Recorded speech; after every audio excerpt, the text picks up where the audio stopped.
How We Heard It, the podcast about music, pop culture, movies, and more, with your hosts, Wayne Bledsoe and Chuck Campbell. Sabadi, this is Chuck Campbell with Wayne Bledsoe and John Baker. That's a hello to Laos. Good. We got one or two listeners over the weekend. And when it first showed up on my little world map they give the name of the country.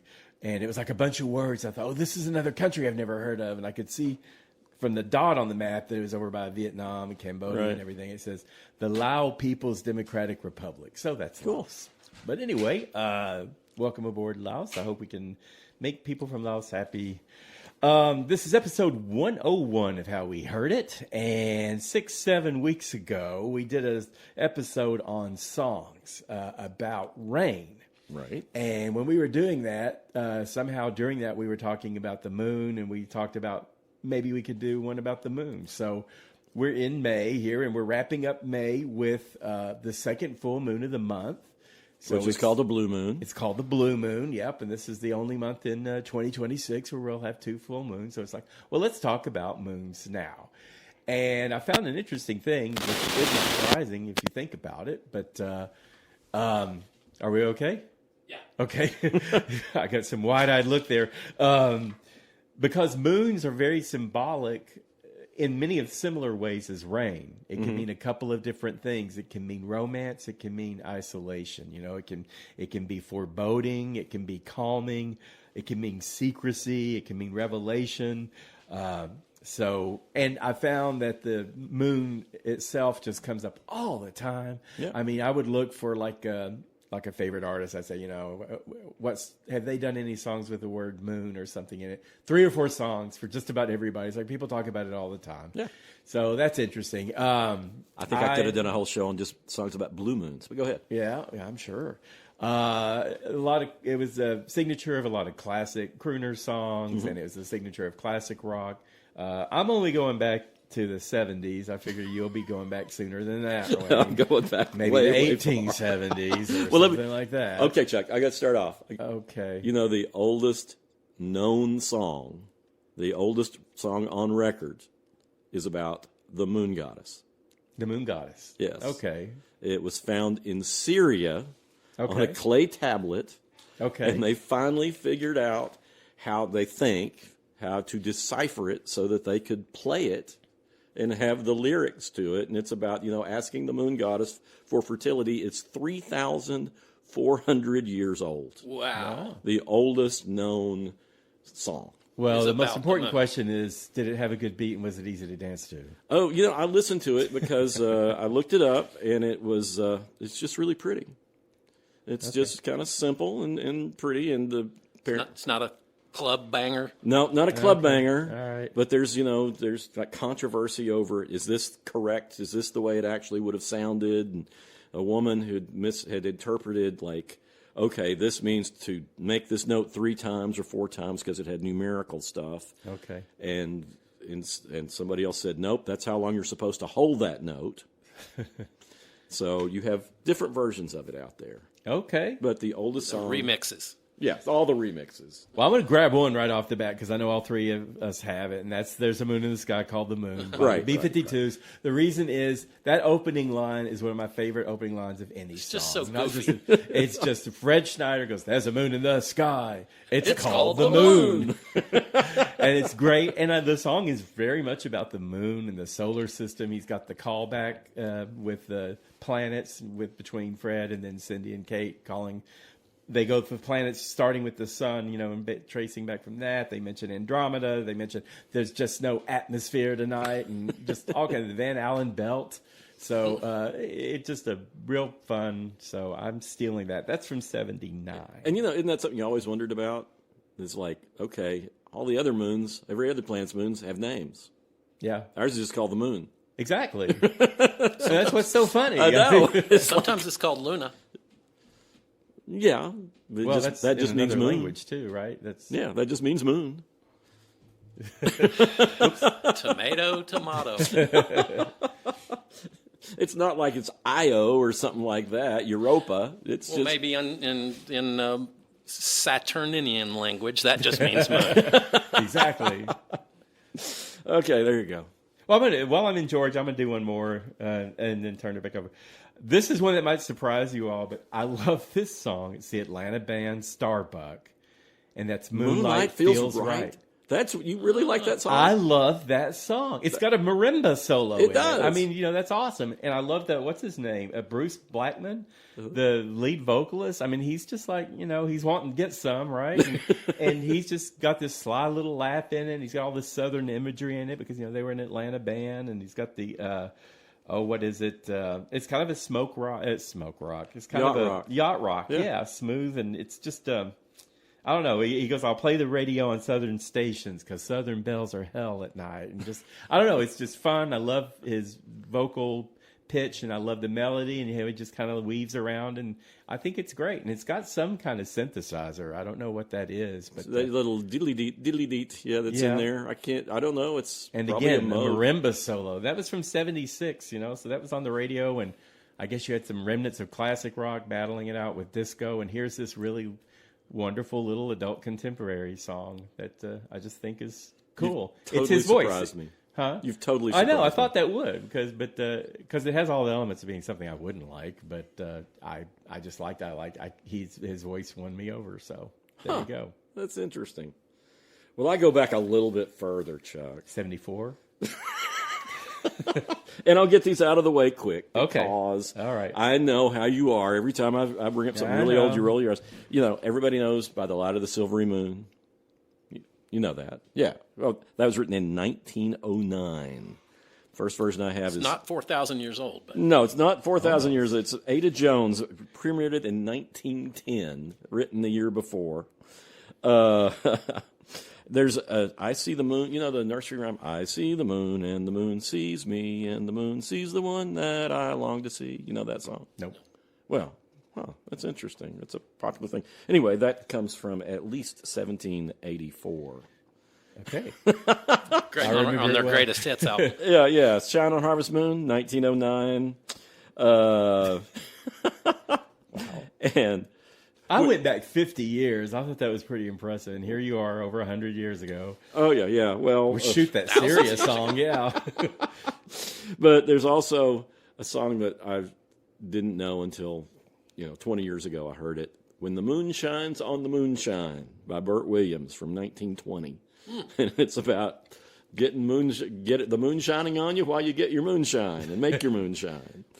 And drink it? Well, yes, and drink it. But yeah, Burt Williams is like he was like the first black vaudeville star. Okay. And he had a good career and had a lot. The song "Nobody," I Ain't Got Nobody. Oh yeah. That's Burt Williams. Okay. Diamond Dave sang that song. Yeah, he did. Van Halen did a cover of that, or not Van Halen. It was David Lee Roth. David Lee Roth on Yeah. that solo thing. Yeah.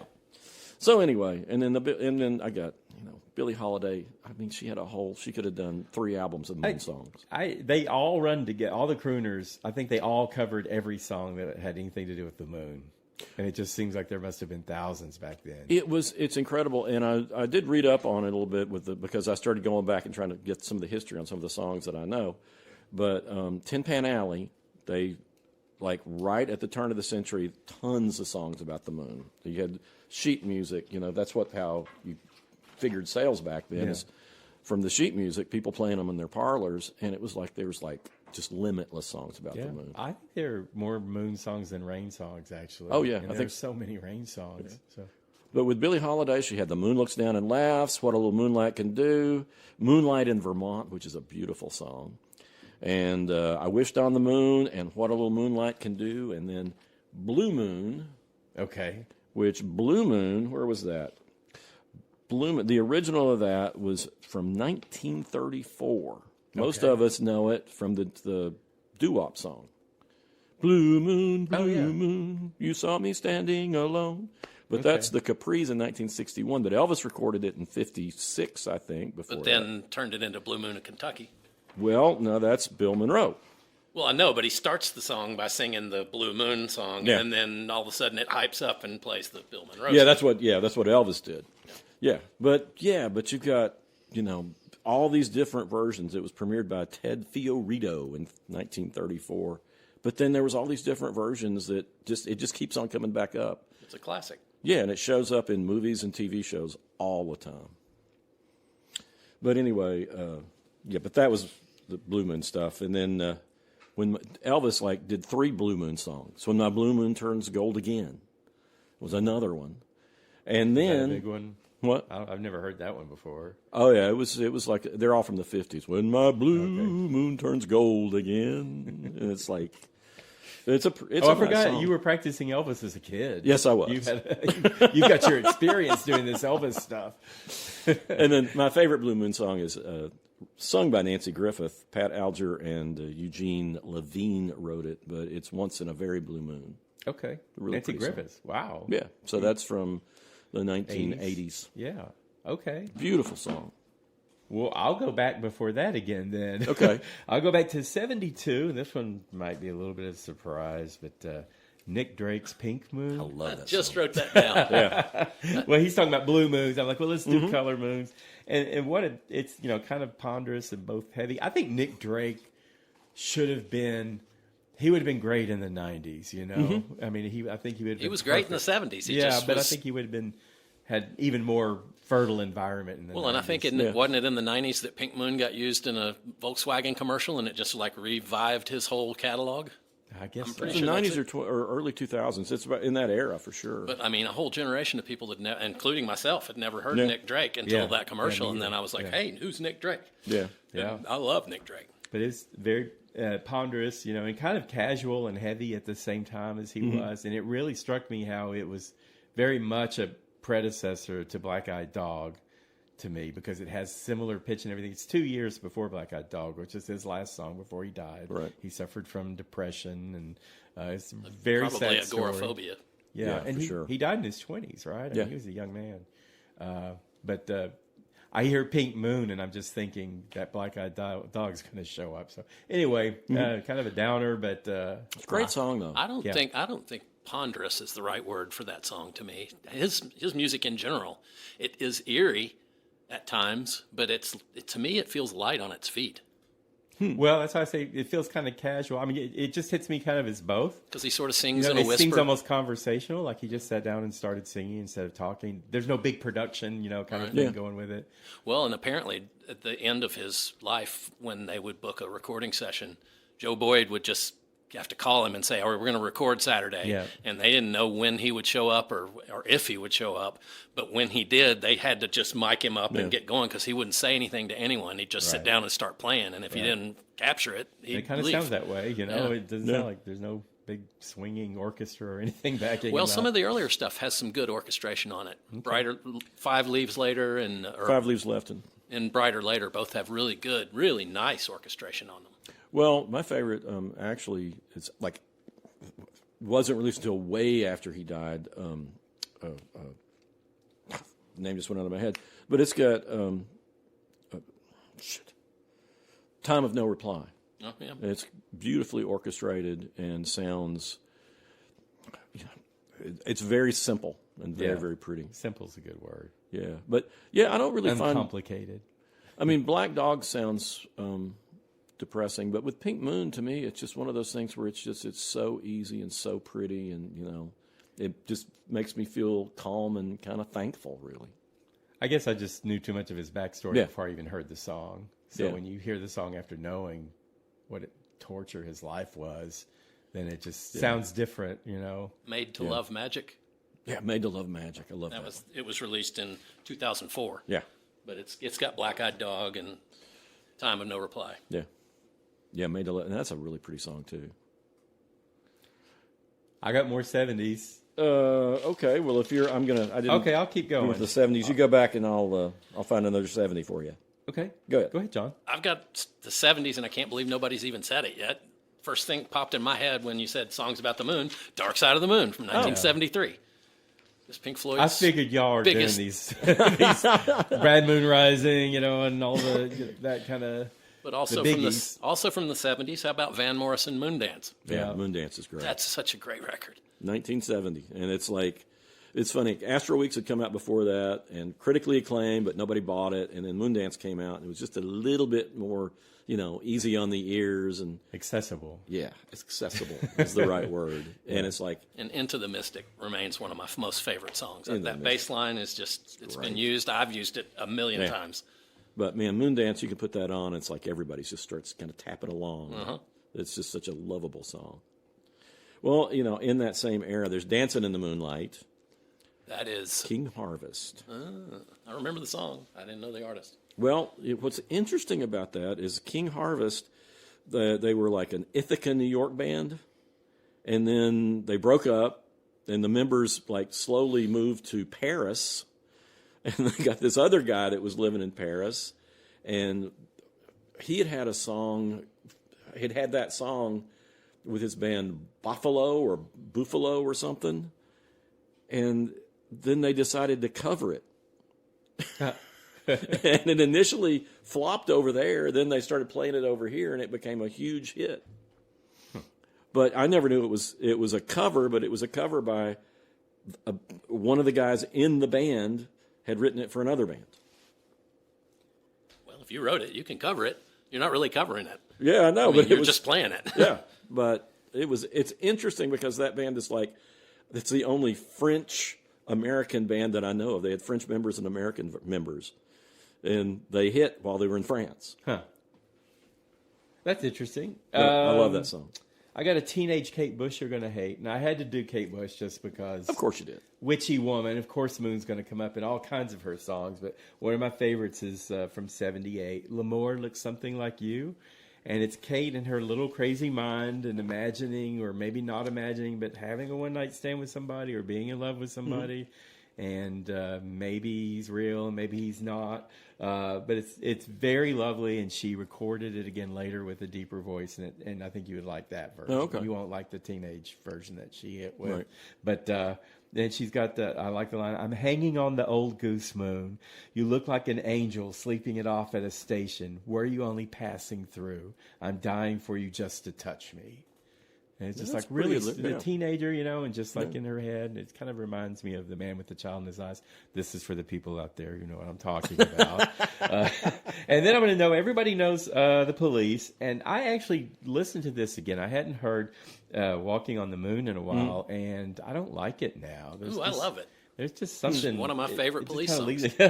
Well, they made the video at NASA, I guess down in Cape Canaveral, which was I hadn't thought about that or anything, but it's a reggae rock song. So, yes, one of the things I like about it. But it just, to me, it just didn't hold up. It just feels kind of way back. It sounds like from before times now. But I guess it's because of how the changes that the Police made. I'm not sure if I discussed this on our podcast or not, but I was just listening to an interview with Stuart Copeland. Tell me if you've heard this before. Yeah. Did I already mention this? Yeah. Okay. I just think it's funny how he says, 9 times out of 10, that's the second time I ever played the song. Yeah. Yeah. He just makes it up as he goes. That's the song. Yeah. I didn't even think about that when I was writing that one down. Yeah. Well, from that same era, there's Man on the Moon by REM. REM. Yep, that's a tribute to Andy Kaufman. Yeah. Yeah, it wasn't really about the moon so much. It was about conspiracies and everything. Yeah. Which is fine. But, it was what is it? Who is he? I think he referenced Elvis. Like, are you joking on Elvis because and all that stuff? Andy Kaufman did Elvis. Yeah. So it was a nice little tribute. And a good song and very catchy chorus. Yeah, and the movie was pretty good that they made of it. It was pretty good. I didn't see the movie. Yeah, it was story of Andy Kaufman. It was pretty good, too. Yeah. With Jim Carrey as Andy Kaufman. And apparently he became just as obnoxious as Andy Kaufman to get in character for the role. Did you ever come across My Breakfast with Blassie? Oh, yeah. Which is the opposite side of the coin of My Dinner with Andre. Because My Dinner with Andre is just like the most high-minded, philosophical conversation over dinner. And My Dinner with Blassie is classy Freddie Blassie, who's a pro wrestling promoter, and they go to breakfast at some greasy spoon, and they're smacking the waitress on the ass, and it's just the most lowbrow. So anyway, funny. A lot of 80s songs about the moon. Talking Heads' Moon Rocks from 83. That was a real weird, glitchy, great groove, though. Really great groove in it. Where he's talking about, is he making like some mushrooms or something? Because he's talking about eating moon rocks and what they might do to you. You're not going to like get a real clear understanding of a Talking Heads song. There was a candy called Moon Rocks for a while. Oh, that's right, there was. Surely that's not. There's like an effort like Pop Rocks. Yeah, it's something like that. I can't remember exactly what it was, but I remember. What were the things that you put in water and they grew? Oh, I thought those were moon rocks. Maybe that is what it was called. I can't remember. Did you ever eat those? No. No. I wonder what that would do. I had some weird chemical in the water, so I'm sure it would do something to you. But yeah, that was actually. I mean, they were like a salt compound that would grow. Back here in the alt rock, Echo and the Bunnymen, The Killing Moon. It's about the inevitability of life and how fate takes over control of life and everything. And my favorite might be The Church, Under the Milky Way. Oh, yeah, that's a great one. I'm passing that one in. It doesn't make direct reference to the moon, the word moon, but it's clearly about, sky watching and everything. And this is a great alt-rock Australian band. If you've not heard them, I know you have. But definitely worth looking up. And this might be their best song, or at least best hit. But he's talking about something shimmering in white. So I'm saying, okay, we're going to go ahead and... There are two that I just passed in there. I got two that are moon adjacent that I put on here. This one might be a moon. They may probably mention the moon in them. But the interesting thing about that Church song is, as beautiful as it was and everything, the songwriter, Steve Kilbey, he said the song was kind of an accident. And he was sort of hiding it and burying it and not wanting to play it, which didn't make sense. But apparently he wrote it to try to impress a woman. And I just thought, if you failed at that and then you had this big hit with the song, how would you feel about your song pitch failed, or I don't know. I thought that must have had something to do. He eventually embraced it and everything, but there was a while there when they were having this great success with a great song, and he was sort of disavowing it and just saying he just kind of made it up on spur of the moment or something. Yeah, but so many. I mean, I've talked to so many people through the years that have a similar sort of a story. Yeah. Where it's like somebody said we needed a single, so we went back and wrote it, and it's like, well, just because you wrote it that fast doesn't mean it's not great. But I would argue, as a songwriter, that the best songs I write are the ones that just pop out fully formed without really any effort. Yeah. The songs that you have to work on and work on and work on, they sound worked on. Yeah. I just figure, it'd be interesting to me, as an artist like you, John, is that what headspace you were in when you wrote a song, and if it has bad memories for you or there's some negative association with it, but then everyone else loves it and you can't get past your own personal feelings about what you did yourself. Well, it always strikes me as odd that when someone will come up and say, that song you wrote, I love that song. And I'll think, that song? I think that song's a turd. I don't even play that song anymore. I've talked to so many people who say that, though. And it's like they just don't recognize it. But that's the thing about art. When you put it out there, it's open to interpretation. Yeah. Yep. And you have no idea how people are interpreting it. Mm-hmm. And you're not supposed to. Yeah. Right. If you tried hard enough to make them feel a certain way, then you failed. Yeah. I got one more 80s song. I'll get those out of the way. Sheila E.'s A Love Bizarre. Okay. Great groove, great rhythm. As you would expect, she's such a great percussionist and everything. It's just this funky, smoldering song, and it's like this fantasy, and it's all about, getting it on and everything. But she's talking about the moon up above, shining down us and everything. And she goes, it gets kind of rough in the back of a limousine. So I don't know. That song just gets me. It's such an unconventional because even her lead vocals almost feel like a supporting element to the groove. So, I'm groove heavy. I love that. So anyway, that's it for the 80s for me. Y'all go ahead. I didn't take mine. I didn't put mine by decade. I like to be I've got an organized. 80s one. Okay, go ahead. Brian Eno, Apollo, Atmospheres and Soundtracks. That's his ambient album that he was commissioned to do this with his brother Roger Eno and Daniel Lanois, who's Canadian. And it was to put music to the NASA footage of the moon landings. Mm-hmm. And it's an amazing record. It sounds so good. Daniel Lanois plays a pedal steel on a lot of it, and it just is like syrup. Mm-hmm. It's a beautiful record. Cool. All that stuff from that era that Eno did, I think is tremendous. He's not done much that I don't love. Yeah. Well, there's also Jimmy Webb, who wrote MacArthur Park and Galveston, and by the time I get to Phoenix, he wrote a really pretty song called The Moon's a Harsh Mistress. Came out in the 70s, which, of course, I think he just went ahead and took the name from a science fiction novel. That was I think it was Theodore Sturgeon. I feel like I've heard that expression. I have too. Yeah, but I think but that's not as a song. Yeah, but I think I don't know if that has anything older or not. But the first place I heard of it was science fiction novel. The same guy who wrote Stranger in a Strange Land. I guess it's it's probably in some Shakespeare thing. In line or oh, it may be. It probably is. It sounds too much like that. It probably is Shakespeare. When you think of it. But anyway, he wrote a really pretty song. Julie Collins covered it. A whole bunch of different people covered it. But it's really pretty. I got a good one. What? From 1974, Gil Scott-Heron, Whitey on the Moon. Oh, God, I forgot about that one. I love that one. It's from the album The Revolution Will Not Be Televised. Well, And what it's is just- this? Y'all are both laughing. I don't Well, know it's this just song. funny. He's talking about we got poverty, people going without food, people are but Whitey's on the moon. We're on the moon. Like, we could be spending money on things that really matter, but Whitey's on the moon. They used that in a movie not too long ago. I can't think what it was, but it brought it back up. People started playing it again, but it's great. Mm-hmm. But yeah, he's just going If through you everything. believe they put a man on the moon. Well, apparently Tim Burchett doesn't. Oh, God. Anyway, moving on. But yes, Whitey's on the Moon. I love that song or that piece. It's just sort of a recitation. Mm-hmm. I'm going to do one that this actually is a personal story and kind of a little bit of a bizarre one or anything. But Anya's Shepherd Moons. Yeah. Now, that was from 1991. It was after Orinoco Flow, so it was like more dialed back than her previous album. And Shepherd Moons are actually the moons in the Saturn debris, the rings of Saturn. And what they do is they keep everything in a path with their orbits of Saturn. They keep all the stuff, space dust and everything going. But it's such a beautiful, calming album.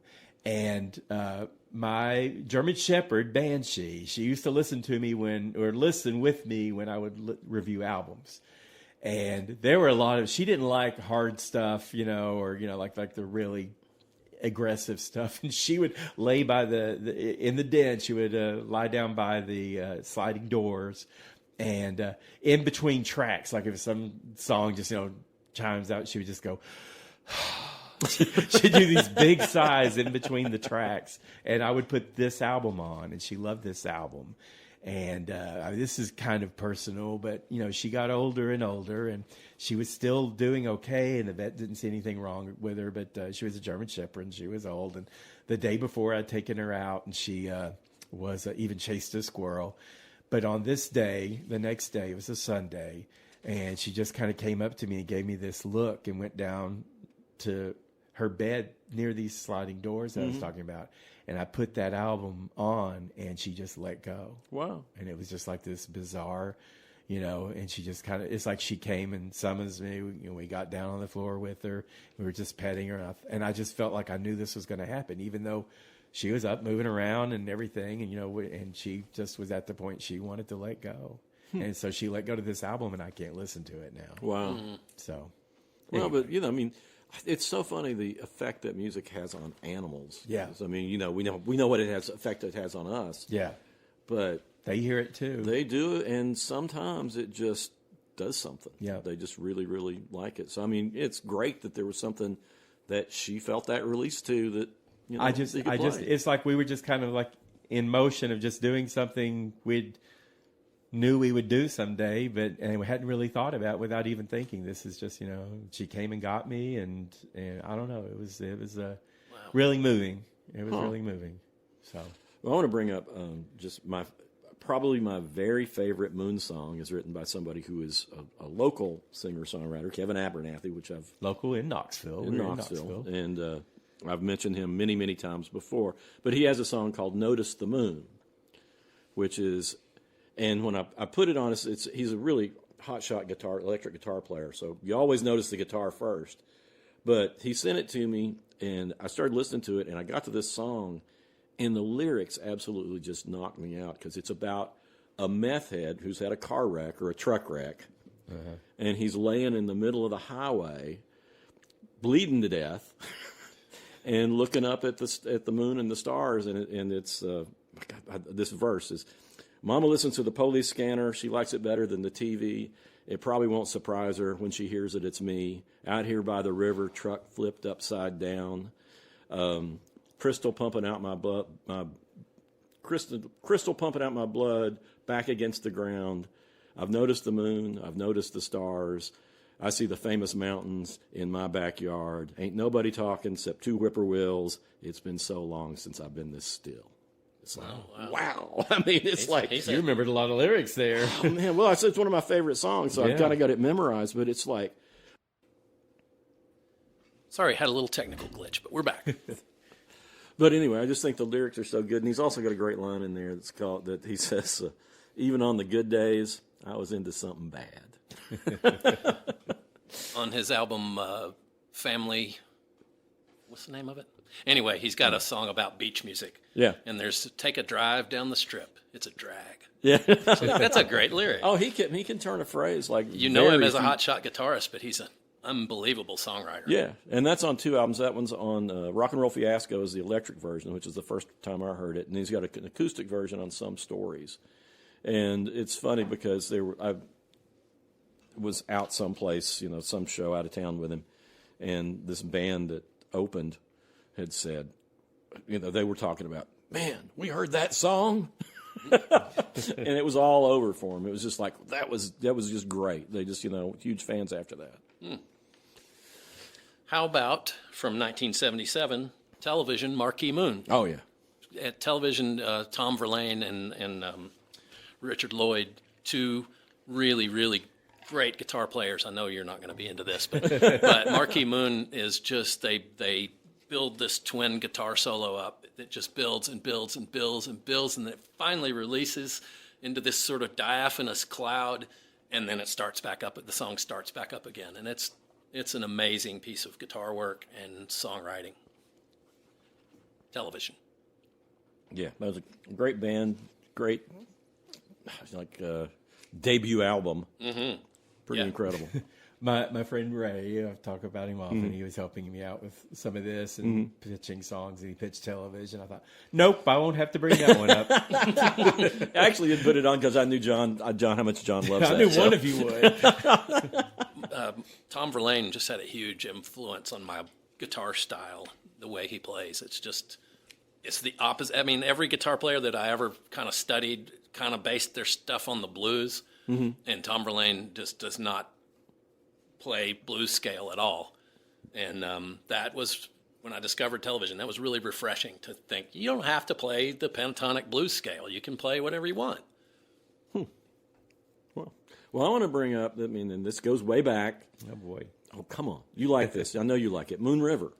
Okay, yeah. It was a great song. It premiered Made by everybody. Yeah, everybody is recorded by it. everybody. But Audrey Hepburn in the movie Breakfast at Tiffany's. I was going to say, that was from Was that a really movie, her vocal? Okay. That was her singing, and she was the person who actually premiered that song. Wow. And it's interesting because it's in a period of time. Johnny Mercer was one of the great lyricists of classic pop from the 30s up until the 60s, and he wrote the lyrics, and Henry Mancini wrote the music. And he wrote a bunch of stuff for Duke Ellington, Johnny Mercer. Ellington covered stuff, but I don't think they collaborated. Oh, okay. I somehow have them attached to each other in my mind. He wrote things with Hoagie Carmichael, like Heart and Soul. Heart and soul, I fell in love with you. Everybody knows that. Everybody plays on piano because it's so get simple. a little bit of heart and soul. Yeah, no, I don't think Huey Lewis. No, I'm not even talking. I'm talking about T-Pow. Oh, okay. Anyway, yes, that expression has been used. Yeah. I have two to throw to the jury to decide if these are actual Moon songs or not. But it's in my mind. If I play one of them, I'll automatically play the other one. And the first is "Rocket Man" by Elton John. Mm-hmm. Sure. It's about an astronaut. I mean, yeah. And then once I play that, I got to play "Space Oddity" by David Bowie. Yeah. And sure. They mention the moon in "Space Oddity," don't they? I think so. I can't remember. I have to go anyway, back to all the lyrics. But both of those, they were written right during the middle of the space race and back when NASA was landing landers on the moon and all of that. And well, Bowie's was written after he saw 69. 2001: A Space Odyssey. Yeah. And that is in the movie, one of the astronauts floats off because how the computer has sabotaged things. Sabotage. Wow. What are you doing, Dave? Yeah, that's creepy. I love it. Well, you both just led me to the Beastie Boys' Intergalactic, which I also think doesn't specifically name the moon, but it's a great space party song. And I don't know. It's like I say, it's a space age kind of fantasy. So and fantastic, a lot of fun. Well, I'm going to bring up from 1965 a song that I occasionally sing to my grandchildren.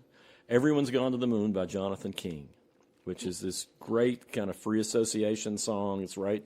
Everybody was influenced by Dylan, and it doesn't matter what order you sing the verses in because they don't really, follow one on top of the other. But, "Streets Full of People," "All Alone," oh gosh. No, it's gone out of my head. But Not but quite anyway. as sharp as Abernathy then. No.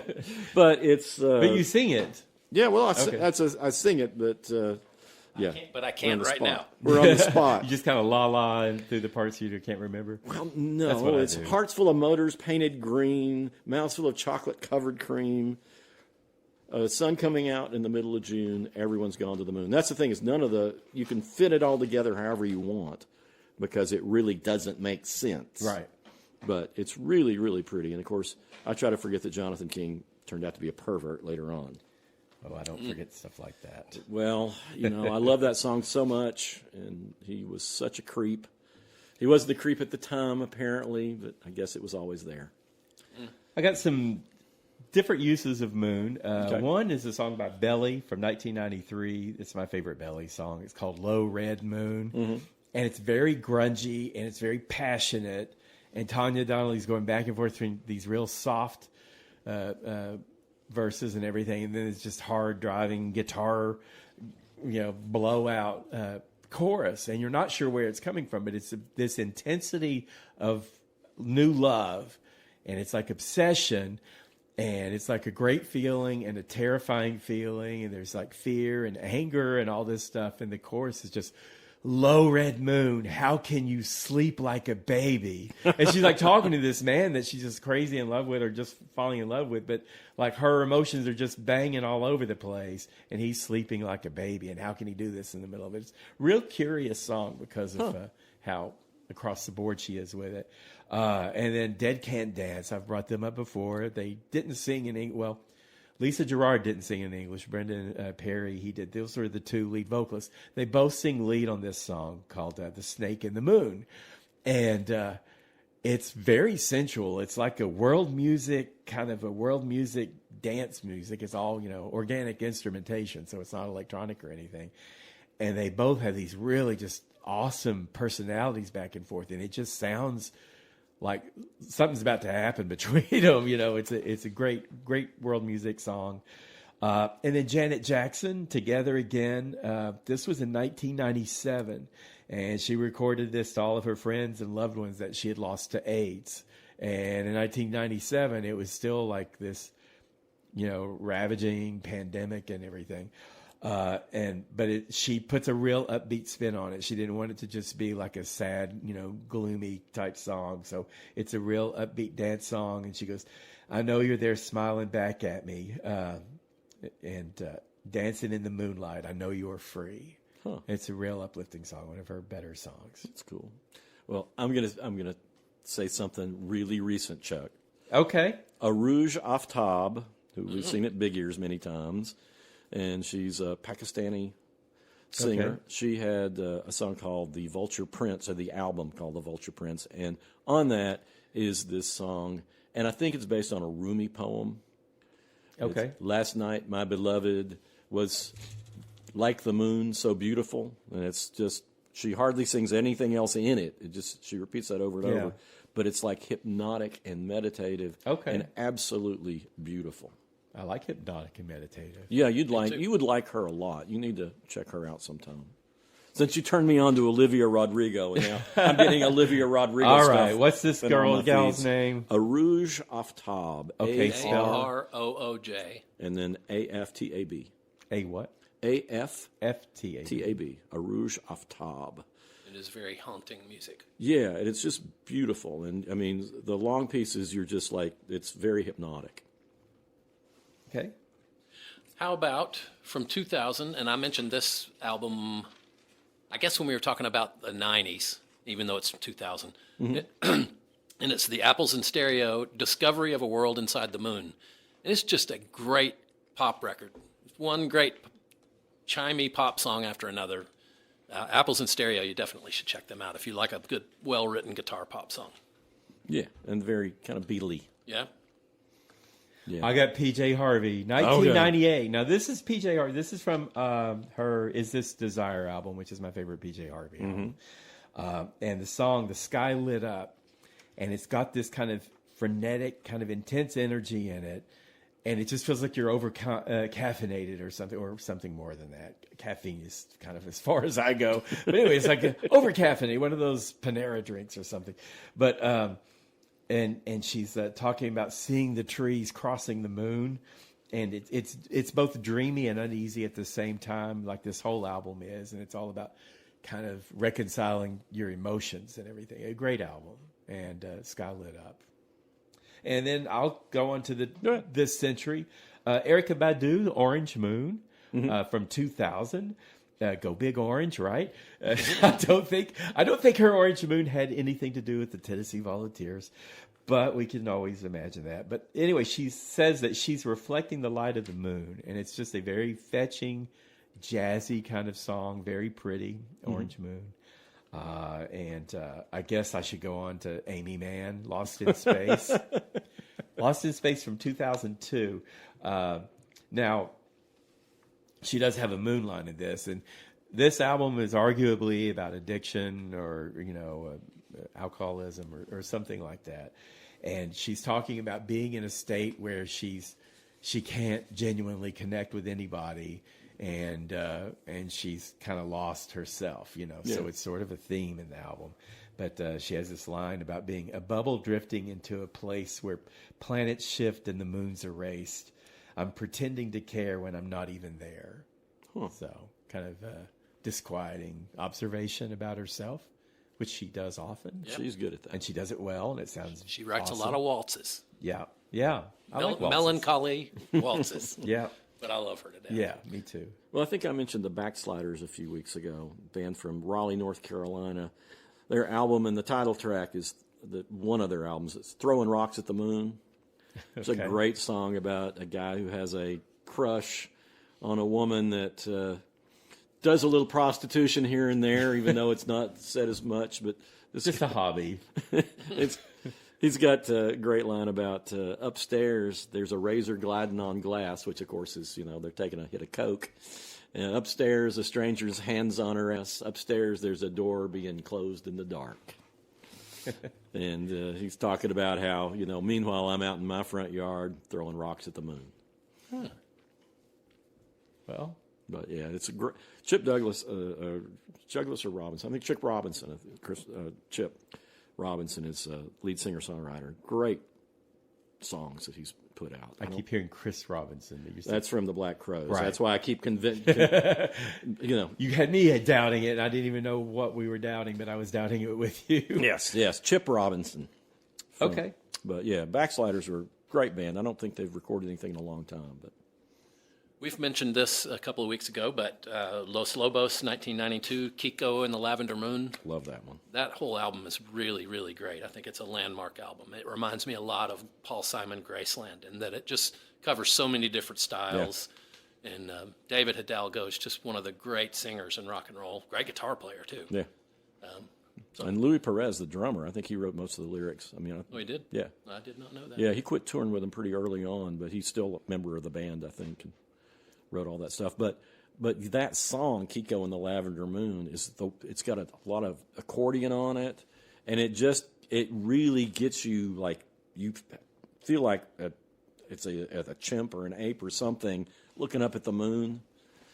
And it's like you just get this feeling from it. It's really atmospheric, and I love it. Brings out your primal instincts. Yeah, it's funny when somebody can just create a piece of music that gives you a picture, and that one really does. You feel the moonlight coming through the window. Okay, I got a sweet one from Radiohead's Tom York. Believe it or not, yes, he wrote this for his son Noah, and it's I didn't write it. Sail to the Moon.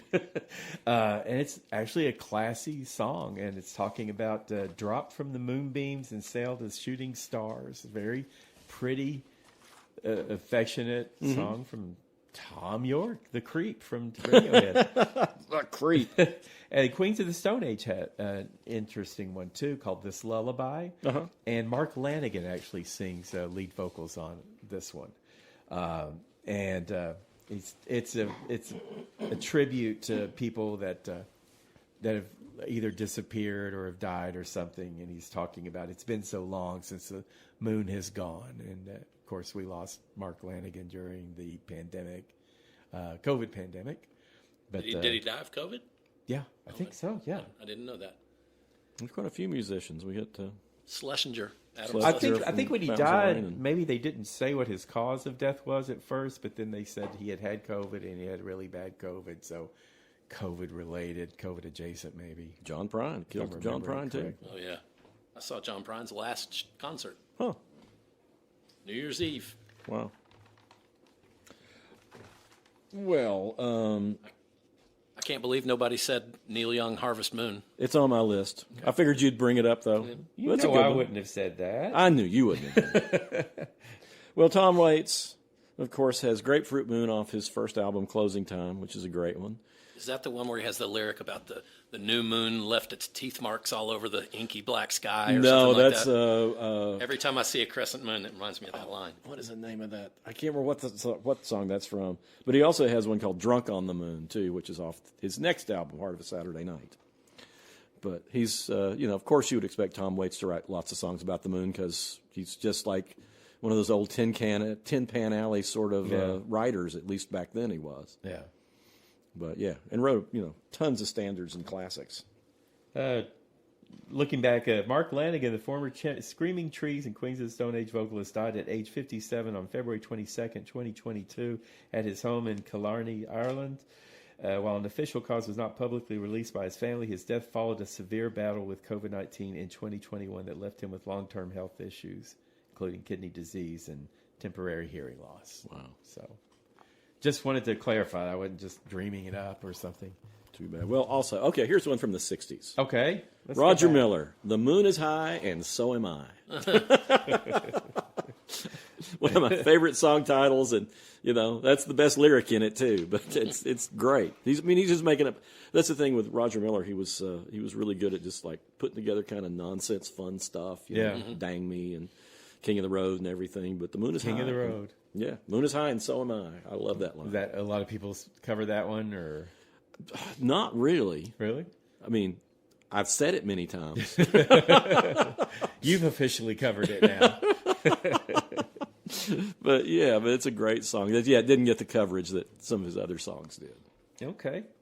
In the 2010s here, Bruno Mars, who's become kind of a... It's not Mars, it's the moon. Well, no, I know, but he's got a song called Talking to the Moon. So we got Mars talking to the moon. It's kind of a very... a different kind of take for him because he's kind of a clown, on stage and real energetic and everything. And this one's piano based, and he's yearning and everything. And he hopes that he's talking to the moon because he's missing somebody. And he says, in hopes you're on the other side talking to me too. So he's imagining the moon is like a center ground between someone and between him and someone he's missing. That's the whole point of I see the moon and then the moon sees me, Chuck. Oh, okay. I'm looking at the moon and the moon's there. The person I love's looking at the moon too. Yeah. Yeah. Yeah, everybody's looking at the same moon, I guess. Yeah. Yeah. So it's shining down on everybody. Of course, at different times of the, different hours. Well, I don't know. This is just self-promotion, but I'm in the middle of finishing up an album about space songs, and one of the songs is Supermoon, because when I was writing it, we had a supermoon, which is when the moon in its orbit comes as close as it gets to the Earth, and so it appears really big. Right. But the history of the song was originally when I wrote it was there is a breakaway sect of the moon religion, the Moonies, people called them. Right. And this sect, Young Moon. they worship weapons and have machine guns in their religious services, and you can come have your weapons blessed at church, and they called them the Super Moonies. And the Super Moonies bought a whole big, huge piece of land in Upper East Tennessee and are building a compound where they live. So I originally wrote the song with Super Moonies, But then when I was making this album and I needed another song, I changed it to Supermoon, and the whole lyric is about moon rituals. And it's just a list of moon rituals. Anyway, Supermoon. It'll be out soon. Coming soon. Well, okay. One of my very favorites is Norah Jones' "Shoot the Moon," and it's just a what? What? Quit sighing when you like Were we Norah just Jones talking now? about it? Yeah, okay. Keep reminding me of that. But yeah, but it's probably that's off her album "Come Away with Me," and that's probably my favorite song off of it. But there's also released nearly at the same time a guy named Kenny White, who's got a great song called "Shoot the Moon." It's a different song. Totally different song. And then Dan Reeder, another one of my favorites, who's just released a live album and is out there with his daughter playing music now. But Is that Eddie Reeder? no, Dan Reeder. Okay. Eddie Reeder was it Fairground Attraction? She was the lead Oh, singer for. yeah. I knew her from somewhere. Go ahead. Yeah, but Sorry. no, Dan Reeder he's a very minimalist guy that's a great visual artist too. But he's got a song called "Shoot Me to the Moon." Sometimes I can relate to Shoot that. the moon. Yeah. To the moon, Alice. Yeah. I was just thinking that very thing. 2011, we had Quirky Bjork, Uh-huh. and her song Moon, which is just real glitchy. It's this quirky loop that she's in. The video's crazy. Everything about it's crazy. But I love it because she's equating the phases of the moon to the phases of life, including like rebirth and everything. So if you like crazy old Bjork, that's a moon song from 2011. Kendrick Lamar, he took the moon in a whole different direction. There's a song called "The Blacker the Berry," and it's about racism, but it's also about kind of internalized racism among people of color who sometimes judge people who are even darker skinned than they are. And he's in it. He goes, "I'm black as the moon." That's part of his line in it and everything. But it's a real confrontational on all forms of racism and judging people from the color of their skin or just the darkness of their skin. Ariana Grande, "Moonlight." That's just a dreamy little song she did. It's about first kiss under a blood moon, which of course is a total lunar eclipse. Mm-hmm.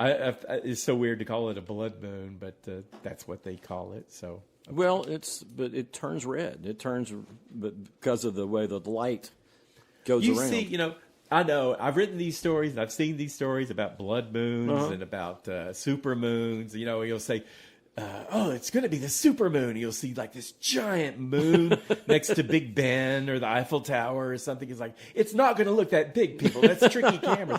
And like the blood moon and stuff like that. I get it with the eclipse and all, but a lot of times it's just when the moon's first coming up on the horizon, it's just pollution in the air. Yeah, Which makes it's it look it's orange. going through the atmosphere at an Yeah. angle. Yeah. So it's getting more of the so atmosphere. when it gets on up in the sky, it's just the same old moon. Yeah. There's a moon in the sky. Yeah. Yeah, It's but when called you, the moon. Yeah. And everybody is there. but when you have a total eclipse, it will turn Yeah. that Who red. wrote "Total Eclipse of the Heart"? Well, I know It's Bonnie Jim Tyler sang Steinman. it. I don't Yeah, know who wrote Bonnie Tyler sang it, and Jim Steinman wrote it. Jim Steinman, the guy behind Meatloaf. Meatloaf. Okay, sorry. it. That's all right. Yeah. Well, we're on the eclipses, So that's all moon related.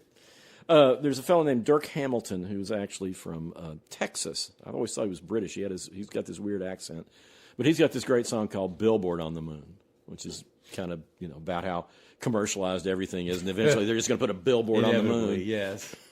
But he's one of those kind of cult level artists that just a few people seem to know about. But he's got a great album called "Meet Me at the Crux," and that's off of that album. Okay. But What's his name? Dirk Hamilton. And he's still out there making music. I see something every once in a while. But that one, it's one of those I bought at Woolworths for like 50 cents or $1, just because I liked the titles on the back of the album. And it was like, oh, this turned out to be great. Yeah. Yeah. Benson Boone from 2025. He's I was talking about like Kate Bush or Stevie Nicks or whatever, witchy people. And he's kind of a witchy people today. These days. He's like a Gen Z guy. And he had a song called Mystical Magical. And it's very theatrical. The way he sings it is very theatrical. And he's the one who does all the flips on stage and everything, back flip, forward flips. Yeah. And It's about obsessing on someone and confronting the mixed messages that someone will send to you. Kind of going to that low red moon of bellies or whatever, where you just got all these weird emotions firing off all the way. And he's talking about I love the way he does it too. He goes, feelings like, what is it? Feelings like moonbeam ice cream. I don't know what that is, but anyway, it's just a fun, playful, kind of crazy song. And moonbeam ice cream, I don't know what it is. Maybe it's a flavor somewhere. Somebody sells it. Maybe Ben & Jerry's or somebody. Well, Nielsen has a song called the Moonbeam Song, which is I saw really moonbeams pretty. pop up now and then. What's the Nielsen's one? Yeah, it's just like, have you ever did you ever see a moonbeam? I can't remember the exact lyrics, but it's it's just nice about being out and Yeah. I love the moon in the ocean. Yeah. Like on the waves, the breaking waves. Oh, and yeah, me everything. too. That's hypnotic. Yeah. Anytime moonlight reflects off of water, it's Yeah. good. Yeah. Yeah. Moonbeams are. It took me a while to even know what a moonbeam was. I would hear the expressions like, well, I knew what a sunbeam was. Just figure it out, Chuck. But, my brain doesn't work as fast as it should sometimes. I just thought up David Bowie, Moon Age Daydream. Yeah. It's Even not though, really about the moon, but it's Yeah, got moon in the title. I thought about that one, and then because it doesn't really say, I don't know what it means, but it just got moon in there. Freak out. Freak out in a Moon Age Daydream, yeah. Far out. Well, all right. I got Cat Stevens' song Moon Shadow. I have that on my list. Well, I remember watching him on PBS. Me and my sister were watching it on TV. Our parents were, my mother and my stepdad, watching it with us. And, it's just one of those songs about being kind of appreciative of what you've got. But he says, and if I ever lose my mouth, all my teeth, north and south. And I'll never forget my dad looking over after he sang that line, like, what the hell? That was Cat Stevens? Cat Stevens. Wow. Yeah, I Moon Shadow think- was one of his most favorite, most popular songs. I think my mom had the hots for Cat Stevens because she bought all his records, and we listened to that a lot when I was a kid. He's a good-looking guy. And Neil Diamond, too. Yeah. Well, I interviewed him as Yusuf Islam. I also Right. misspelled his name because I was familiar with Oh, Yusuf no. Lateef, who was a jazz guy, and he spelled Yusuf Yusef, and Yusuf Islam spells it Yusuf.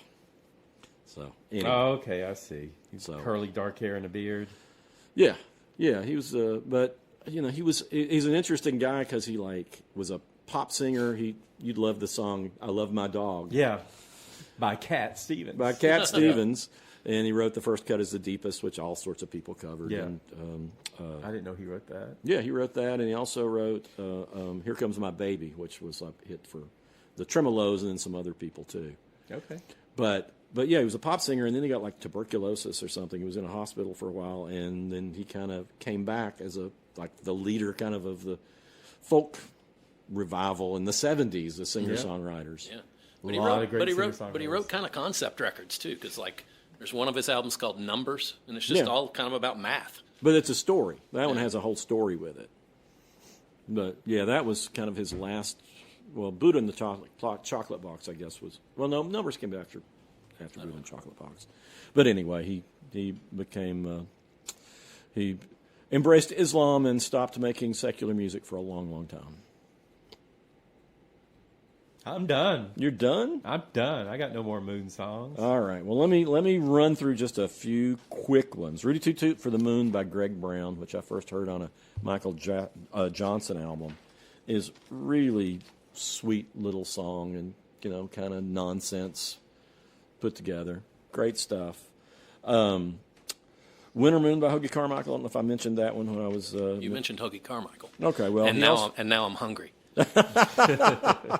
Well, he had "Moon Country" and "Winter Moon," two great songs about the moon. I sing "Moon Country," sang it to my kids many times. "Mischievous Moon" from Jill Barber, and that's from the 2010s, I guess. She's was a folky kind of singer, and then she did this retro stuff that sounded like a 50s female crooner. She's great. "Under the Weeping Moon" by Opeth. Opeth are like a Kinda Oh, metal, aren't yeah. they? I know that one. That's a a Scandinavian death metal band, but they were The melodic. woman lead. No, you're thinking of, I can't think of the name of that band. Evanescence? No. But Opeth is guys, but Okay. they're kind of like if you blended death metal with Pink Floyd. So anyway, they're one of my favorite death metal bands. So like Indiana Moon, song from 1920. It's like the first song I put on, I think, when I bought a Victrola when I was 11 years old, a crank Victrola. Great song by John McCormick. Sunny Moon by Cat Empire. Over the Moon by the Innocence Mission, and Moonlight Drive by the Doors. Okay. Otep. Moonlight Mile by Rolling Stones. Otep. Okay. Moonlight Mile, that's another great one. As I recall, that has probably the worst snare drum sound I've ever heard on a recording. Which If one? it's that, I think it's another song on that same album. It just sounds like a wet cardboard box. I can't believe they let that go. Sometimes you want it to sound like a wet cardboard box, John. Okay. Well, are we moving on to? I think we're moving on to recommendations. All right. Somebody go first because I got to look up a name. I'll Okay. I'll go first. All right. I discovered on Netflix last night.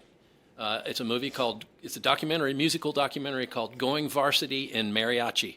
And it's about these high schools right along the Texas-Mexico border that have started up competitive mariachi contests. And they're doing it because there are colleges that will allow you to major, and they'll give scholarships in mariachi music.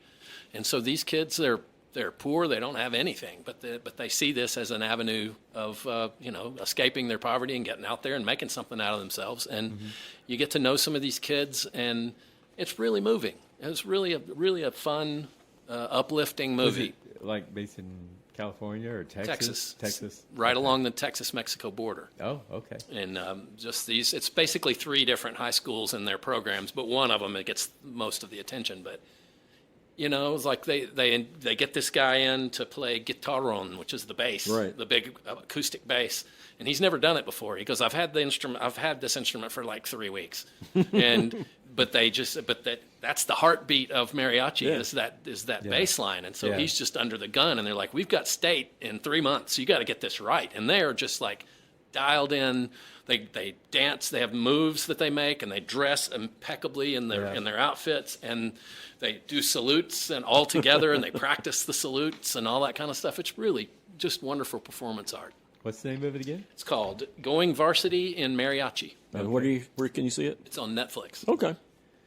All right, I got one. Dust Bunny. Yeah, tell us now about it. this came out. It technically came out December of 2025. I don't think it was on theaters here though. But I saw it here for about a week or two and thought, "What is that?" Never saw it. Well, it's on HBO Max now. So Okay. I finally sat down and watched it. It's directed by Brian Fuller, who's a TV guy from Hannibal and Pushing Daisies. This is his film directorial debut, and it stars Mads Mikkelsen as a hitman. And Sophie Sloane is a precocious, independent little girl who lives in the same building as he does. And this movie, it was filmed in Budapest, but it's supposed to be New York City. And it's a real fantasy kind of New York City. And it's a really odd movie because this hitman and this little girl team up to battle monsters that they have in their life. And it sounds like a children's thing, and it's definitely not. It's a gory movie. It's rated R. I saw someone called it a gateway horror movie, I guess, to bring children into adult horror or something like that. This girl is like very precocious, and she's living this life, and something's happened to her parents, and you find out something's happened to other family members before them, and But I can't forget Sigourney Weaver and Sheila Atom are also really major characters in this. Sigourney Weaver is fantastic. She plays the hitman's handler, and then the other woman, she plays a child protection agent. What? I said I love Sigourney Weaver. She's fantastic in everything, and she's fantastic in this. And you just see what lives under the floor in this girl's apartment and what kind of demons this hitman is battling. And they have this great bond. A whole lot of the movie, there's like not much dialogue, and it's there's like a big Chinatown scene and everything, but it's all very surreal, and it does have violence in it, but it's kind of weird, kind of comedy too. I enjoyed it because it was just like something I'd never seen anything like it before, and just seeing them. But it's kind of like a dark-sided Willy Wonka or something. Just kind of the world that they're in. Sounds fun. And they have a great bond. That's the best part of it. Is this hitman and this girl who's very isolated and independent-minded are just kind of need each other. That sounds good. That's funny. Well, I want to recommend the first season. I haven't seen the second season yet of Beef, which is Beef. Okay. Which is a series that's on Netflix, and it stars Steven Yeun and Ali Wong. Steven Yeun is the guy from, if you watched The Walking Dead, he's the young Asian man in that is kind of the moral center, at least in the beginning of it. I stopped Walking Dead because I got tired of it. But this... Too many people died. Not for me, not enough people died. But this starts out with a road rage incident between these two main characters. And that's why it's called Beef. That's why it's called beef. It has nothing to do with cows or right. food. It's about you got to beef with someone. Yep. And they start doing mean things to each other because they find out who the other one is, and it just escalates. Right. And it is like, I watched the last episode yesterday. Sarah got me to watch this. She said, "You're going to love this. You need to watch this." So she watched the whole thing again so we could watch the second season together. But it has a lot to say about letting things go and people with personalities. I mean, these are very damaged people, and they're not happy with each other, but they're also both workaholics and just high stress. And, man, it puts you through some stuff. For the first several episodes, you feel all the anxiety that they are feeling. And it's really uncomfortable, but you can't stop. Right. And it just has it's complicated. You have all sorts of characters introduced. Ali Wong's husband is Japanese, and his father was a great artist, and he's dead, but his mother, Ali Wong's mother-in-law, is constantly a sort of fly in the ointment of things that are going on. And they have a little girl, and she wants to spend more time with the little girl, and it's one of those things where you're just feeling for everybody. The main guy character is a poor guy trying to run a construction business. His brother is kind of a do-nothing sort of a guy. Deadbeat. Yeah, but before it's done, you get insight into everybody and how they became who they are. And it was really, it was a great ending. I can't wait to start the next one. The next one has Oscar Isaac and Carey Mulligan.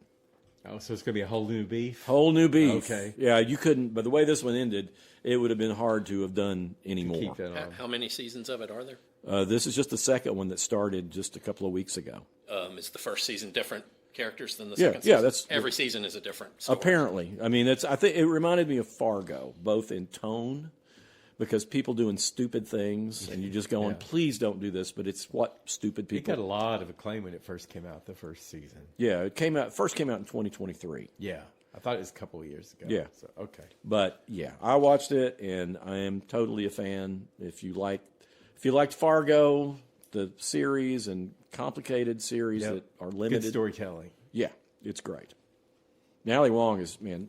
I love her as a comedian. She's fantastic. That's how I knew her as a particularly nasty comedian. Biting. Very biting and very, she doesn't care what she says, which I really like. But, man, she's a good dramatic actress, too. Yeah. So, yeah. I'm excited to watch that. Yeah, I think you'll like it. Music. Who wants to go first? John started last time. What do you got, John? It's an Australian woman named Courtney Barnett. She's been recording she's put out 4 or 5 albums. And I saw her at a music festival several years back, and it was her playing an electric guitar. She's kind of a punk with just a basic rhythm section. And I liked her, but I just thought it was sort of one-trick pony, and I never really paid much attention to her. But then a song of hers came up on a random shuffle the other day, and I was like, what is this? I like this a lot.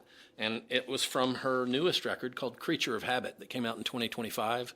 And it's got all kinds of really cool guitar interplay, and her voice, her voice has developed quite a bit, and the production on these is much better. The early stuff was just like real straight ahead, four people in a room chugging away, but now she's like double tracked her voice on some things, and there's not a lot of synthesizers. It's mostly guitar stuff, but she smoothed out a whole lot of the rough edges, and it is just a good listen. Leslie and I listened to it the other night, and I kept having to say, this is still Courtney Barnett, because she covers a whole lot of ground on it. So I think you'd both like her. I'm going to have to check her out. And she's a female singer, so I know you like the women. Yeah, absolutely. Well, I took some sketchy notes on this music release because it's got such a complicated history, this group does. It's propaganda. All right. Okay. And they were formed by a fella from the German industrial band, Die Krups, and this guy Ralph Dorper. He founded Propaganda, and this was in the mid '80s when he founded them. And they signed to Trevor Horn's new label, ZTT Records. Right. Okay. So they were going to get this big start from Trevor Horn's, but they got into such a financial bind because they had to put all their money into Frankie Goes to Hollywood. So this band was having trouble getting off the ground, Propaganda, and he had like 5 or 6 players in it, and they were all the pieces to create this new album for a new sound with all the background and everything for where we were in music at that point. And the 85 album kind of dropped and bombed, and because it didn't have any representation. So then the lawyers got involved, and one of them said, look, as long as you're with this record label, you will never make any money recording. So they managed to get out of the label. Everybody left the band, including the Die Krups guy, except for the guitarist, and his name was Mertens. Anyway, he created a whole new band, and they still called Propaganda, though. Yeah, still called Propaganda, and got new singer, and a couple of guys from Simple Minds are involved. A couple of guys from who else was it? Tears for Fears, not the Curtis guy, but the other two, right? And a different woman singer, and meanwhile some ex-women singers. People had dropped in and out of the band and everything, and it is so unfocused. But their album 1, 2, 3, 4, it came out in 1990, so it's 5 years after that other album, and it is all over the map. David Gilmour has a really long guitar solo on it, which you loved. Yeah, I love that. But it's got like atmospheric music. It's got electronica music. It's kind of adult contemporary. There's some stuff that sounds kind of like old ABBA, and it's meditative music, and it's like sonic soundtrack music. The songs are typically all over 5 minutes. Some of them are over 6 or 7 minutes, and you'll hear one song like just go all over the place. One of my favorites is Your Wildlife. I think that's the best song on this album, 1, 2, 3 album. It's all over the map. It's catchy. It's got great melody to it. There's some actual rapping in it by one of the women singers, although it's more of a T-Pow. We were just talking about T-Pow Heart and Soul. It's more of that kind of talky kind of rapping. It's got just these chaotic breakdowns in it, and chorus. There's a scream at the end, but then there's all this like meditative stuff in between. There's another one, I think it's Ministry of Fear. It's 7 minutes long, and it's like a grandiose score for a soundtrack, and it's just this morphing sound all the time, and some performance art, and like I say, David Gilmour drops in the middle of everything.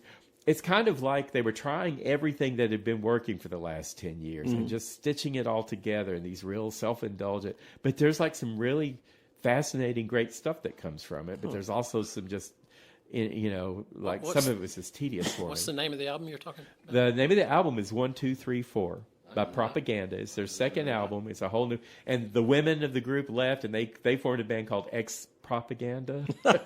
And apparently propaganda has resurfaced in the last year or two.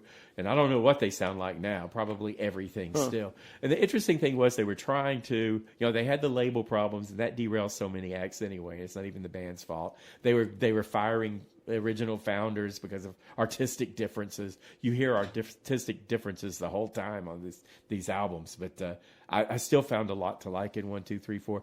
And the interesting thing was they were trying to crash the UK market and then to some degree the US market, but they were actually popular in France and Germany, and that's not what they were looking for. But as a part French, part German guy, I'm like, I see why I like these guys now. Yeah. I remember seeing that album the first album, but I don't remember ever hearing it. Yeah, I did. When did that album come out? 1990. It was their second album. I'm just looking at my Apple Yeah. Music, and they have, Spotify has it all messed up, but just look for 1, 2, 3, 4 by It's not on Propaganda. It's not on Apple. I found it on YouTube. You can find it on YouTube. And I found a 12-inch in my record collection from one of their. So very, very peculiar, very forward-looking and ambitious, but just all over the map. Cool. Well, I'm going to recommend something that was one of the most popular albums of 2002. Okay. Come Away With Me. I mentioned Norah Jones earlier with the song "Shoot the Moon." "Come Away With Me" is her debut, and it was revolutionary for the moment because all the singers at the time were over-singing everything and just showing off just how wonderful you don't have their to take voices down were. my girls to sing up Norah Jones's Gosh, place. yes, I do. Because she was a singer that was she underplayed, she had a lot of nuance, and she didn't ever oversing. What was her secret? Was it Xanax? No. It was just serving the song. And she had great songs by Jesse Harris and Lee Alexander, who was her bass player at the time. But, Jesse Harris is a great songwriter who comes out every once in a while with something new. But it was just an antidote to just the bombastic stuff that was going on at the time. And, this was, it came out a couple of years after my wife died, and it was like, I put it on I had it in my alarm clock. I had a CD alarm clock. So I would hear her voice in the morning, and I really needed to hear like a soothing woman's voice, and it was perfect. And she definitely was and is that. It's very pretty music. I gave you all kinds of hell for it back in the day. But just because you kept having to trash Whitney Houston and Mariah Carey, it's like you don't have to put them down to like Norah Jones. But that's the contrast. That was the thing is she was exactly what we needed at the time because she wasn't proving how she could oversing everything, and she was a very nice person too. I interviewed her twice around this period. Once before that album hit and became a huge success. And full confession, I listened to a Christmas album of hers a few years ago, and it's like my favorite Christmas album of the last decade. It's the most surprising and wonderful thing that I've learned. I just feel like I have to get my back up and defend these women you put down to like her. Well, I get it, and I get why that became popular at the time, but, man, I was so worn out by it. I used to call it, gargling on key, because that's what it sounded like so much of the time. Gargling. Well, it's like, so demeaning. Well, it's like, just back off a little bit. When my oldest son started the band, I went down and I told him, I said, "This sounds like crap." I said, "This sounds terrible." I said, "Back, let everybody have That's just their what you moment." want your dad to come tell you. Well, it was so funny because this is the band Psychotic Behavior, and everybody was playing as loud as they could play and as hard as they could play. And in bands, you got to back off. So but that's 20-year-olds. Yeah, I know, but it was so funny because the drummer, who was an excellent drummer, Nisha Walker, I was walking up the steps and he goes, "Your dad just said we suck." and actually, I think it was, it may have been Ben who said that, and Nisha said, "We do." And then they got to be great. Yeah. But that's the thing is you got to learn dynamics and back off, and that's what Norah Jones could do. Is she knew dynamics. And that's all she did. Well, no, she could sing harder. She could sing when she needed to. But it's like just give it Fantastic what it's supposed Christmas to have. album. and a fantastic debut album. I can't with all my heart trash Nora Jones, but it hit. You better back off Whitney Houston. I've always said. I keep telling you, I've reviewed all of her albums. I've reviewed all of Mariah Carey's albums. I keep saying I got to get some of these subtle songs they did because you've just been exposed to me over the top ones. That's true, and I have failed to do that. That's true, but you saw every young woman who would sing a song. It was like, I'm going to be just like Mariah Carey or Whitney Houston, and it's like, please God, it didn't work out for most of them. No, but there aren't that many Whitney Houstons or Mariah Careys. No, I always said Whitney Houston had the greatest instrument. I just didn't like what she did with it. Yeah, I agree with that. She's a terrific singer. She had all sorts of techniques. She could do whatever she wanted to with that voice. I just wish she'd done less. But anyway, Nora Jones' first album, Come Away With Me.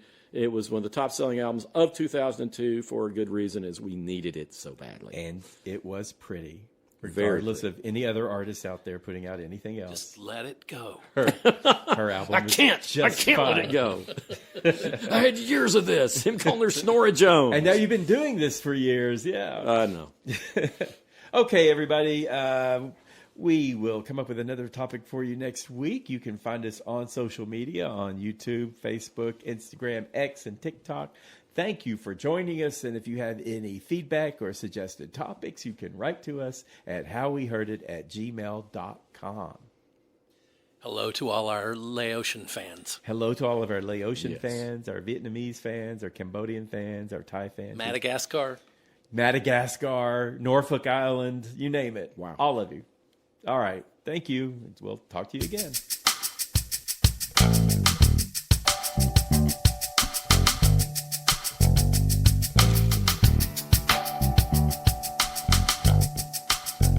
You've been listening to How We Heard It with Chuck Campbell and Wayne Bledsoe, a podcast about music, movies, art, culture, whatever it is that's on their mind. How We Heard It was recorded at the Arbor Studio in Knoxville, Tennessee by me, John Baker. How We Heard It is a Cozy Planet production. If listening to this podcast has given you a burning sensation, then we recommend you sit in a hot tub until your symptoms fade away.